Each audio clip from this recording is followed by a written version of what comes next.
E é preciso que você resolva um problema brasileiro grave, que é a desigualdade. Perfeito. Essas pessoas precisam desse suporte. Sim, mas eu não vou resolver a desigualdade só dando para as pessoas enquanto não aumenta a atividade econômica. Legal, e os internautas têm perguntado muito aqui qual que é a tua solução para a Previdência e para a aposentadoria. Primeiro, ter regras equânimes e claras, sem privilégios. Segundo, nós temos que ter um gatilho automático para quando tão logo a população envelheça, você não precisa fazer uma reforma nova. Ela aumenta a idade da aposentadoria baseada nisso. E basicamente isso, porque a Previdência é uma bomba para tudo. Nós temos depois que fazer a gente vai ter uma conversa grande, porque Renan, acho que a gente não tem que fazer só paramétrica, a gente tem que fazer uma reforma baseada também no modelo. O que é a reforma paramétrica? Reforma paramétrica é o que está lá na nossa PEC. Eu altero só os parâmetros, tipo, o cara que é militar, ele se aposentava aqui, agora eu vou fazer ele se aposentar aqui. Eu vou colocar todo mundo mais próximo da regra do regime geral. É basicamente isso, vou alterar os parâmetros.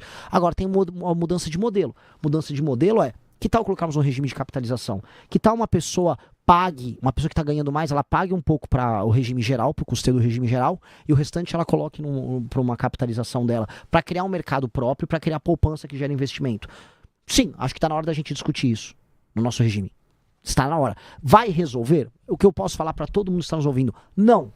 Não vai resolver, nunca, porque Previdência em lugar nenhum se resolve, especialmente com poucas pessoas nascendo, tá? Mas nós temos que ter uma economia produtiva a ponto de, sabendo que a Previdência sempre é problemática, nós temos condições de arcar com aquilo, entendendo que uma parte importante da população nossa não contribuiu para a Previdência. Vou dar um exemplo, essa massa desses, eu falei, 40% dos domicílios no Nordeste não estão no Bolsa Família. Essas pessoas estão contribuindo para a Previdência? Praticamente nada, né? Se tiverem. Então, mas elas vão receber a aposentadoria. E aí, quem é que vai pagar? Entendeu? Alguém vai pagar. É um regime complicado. Então, se é um regime complicado, nós precisamos extrair o melhor dele para ser justo com as pessoas que estão contribuindo, para prestar alguma assistência para as pessoas que não estão contribuindo, para que ninguém morra desassistido, claro, ninguém aqui é desumano, mas que seja funcional e que o Estado seja capaz de arcar. Mas, candidato, assim, existe um problema antecedente, essas pessoas não contribuem porque tem fraude? Tem gente? Tem, tudo isso. Eu não tô falando de fraude, tá? Não, tudo bem, eu só tô falando assim, essas pessoas não contribuem porque não tem como atividade contribuir. Econômica. Exatamente. Mas não tô culpando elas. Porque esse é um ponto que a gente diverge algumas vezes, assim, existe um ponto importante que é a desigualdade brasileira. Sim. E essas pessoas, por exemplo, o MEI também não se paga. Paga muito pouco. Essa conta não fecha do MEI. Só que é importantíssimo para formalizar essas pessoas. Mas a culpa da existência do MEI é a CLT. Tudo bem, mas essa é uma outra conversa. Mas o que eu estou dizendo é o seguinte: é preciso que a economia não seja disfuncional. E é preciso que você resolva um problema brasileiro grave, que é a desigualdade. Perfeito. Essas pessoas precisam desse suporte. Sim, mas eu não vou resolver a desigualdade só dando para as pessoas enquanto não aumenta a atividade econômica. A única coisa que eu vou precisar fazer, a única coisa possível, vamos ser claros, eu só resolvo desigualdade gerando atividade econômica para todos. Perfeito. Concordamos. É a única, assim, essa é a única coisa que o Estado brasileiro tem que se preocupar se ele quiser resolver o problema da desigualdade. Eu tenho que gerar atividade econômica. A atividade econômica tem que vir com serviços sociais bons que aumentem a produtividade das pessoas. Eu falo de educação funcional. Essa pessoa também que vem muito pobre, ela tem que ter água na casa dela potável, porque eu tô falando de um problema nos lugares mais pobres que é claro, água potável.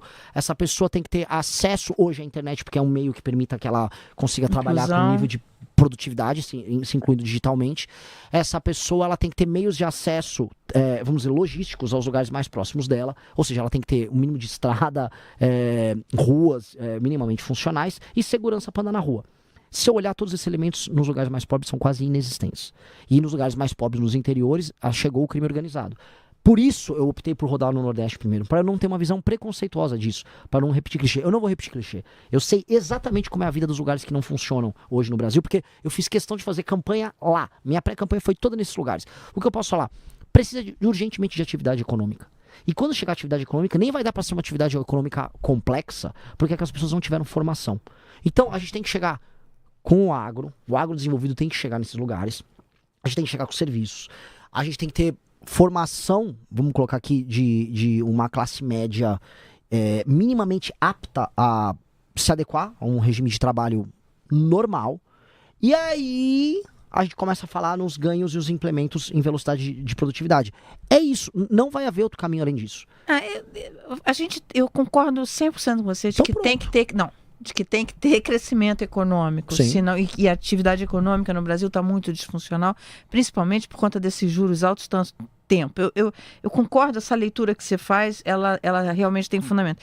Mas a gente viu nas últimas décadas, e tem trabalhos acadêmicos internacionais sobre isso, que o crescimento por si só não resolve o problema da desigualdade. Porque você tem estudos que mostram o crescimento que foi tido, inclusive nos Estados Unidos, as décadas de crescimento que teve econômico e que não gerou redução da desigualdade. Mas, Ao assim, contrário, você teve até concentração.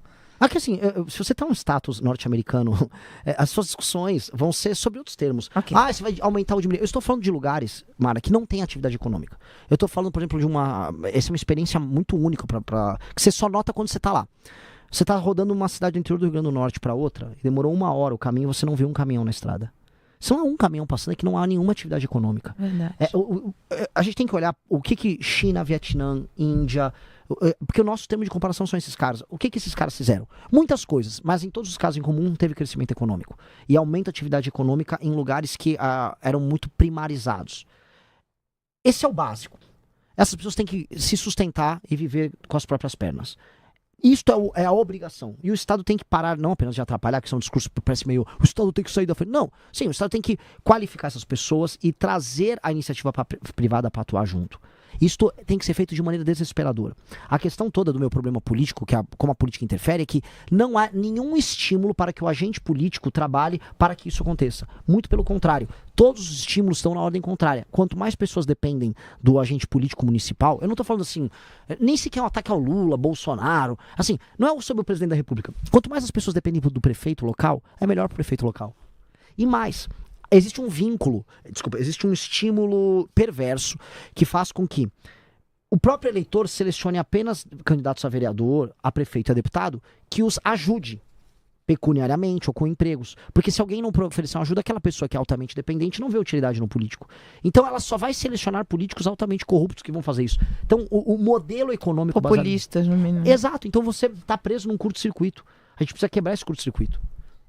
Olha, tá bombando aqui de pergunta pra você, hein? Você vai uma maratona aqui. O João pergunta, por que escolheu como vice alguém sem muita visibilidade?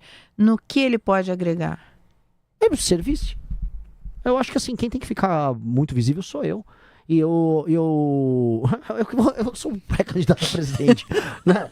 Eu acho que quem tem que ser um vice? Tem que ser uma pessoa com uma personalidade complementar à sua, com um perfil complementar ao meu, que tenha características que complementam, estou sendo redundante, mas que complementam as minhas.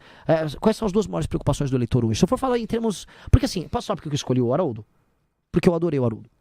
Foi só isso. A escolha foi tipo, gostei de você. E por que você gostou dele? Porque ele é um fofo e ele é um... De verdade. Posso contar um momento? Pode. O Haroldo, eu já tava de olho nele. Assim, tava de olho nele no Busnello. Os dois estão filiados ao nosso partido. O Busnello foi sniper do BOP, é um homem inteligente, só que ele é nosso pré-candidato ao governo do Rio. O Haroldo era nosso pré-candidato ao Senado pelo Rio Grande do Sul. Também veio da Polícia Militar do Rio Grande do Sul. Só que são perfis diferentes. Estava no Rio Grande do Sul. Tava lá naquele friozinho, vi um discurso dele, um homem muito formal, muito educado, foi bolsonarista, deixou de ser bolsonarista. Tem uma filha que me apresentou, conhece o Renan, filha de 29 anos, que é uma veterinária cachorreira, tem muito cachorro. Ele é um homem que cuida de dezenas de cachorrinhos na casa dele, que ele chama de meus pet filhos.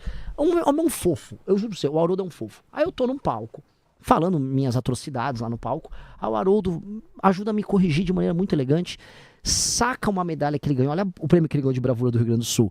Uma mulher estava sendo sequestrada, ele como policial se oferece para tomar o lugar da mulher pro sequestrador, e aí o sequestrador entrega a mulher, fica com ele de refém, e ele convence o sequestrador na conversa a se entregar, e o sequestrador se entregou, e aí ele ganhou essa medalha de bravura. Aí ele pega a medalha de bravura que ele deu por um caso incrível e me dá, na frente de todo mundo, fala, Renan, isso é para vou compartilhar minha medalha com você. Eu falei, mas eu não mereço isso, Haroldo. Não, você é o jovem que nos guia. Eu falei, cara, é ele.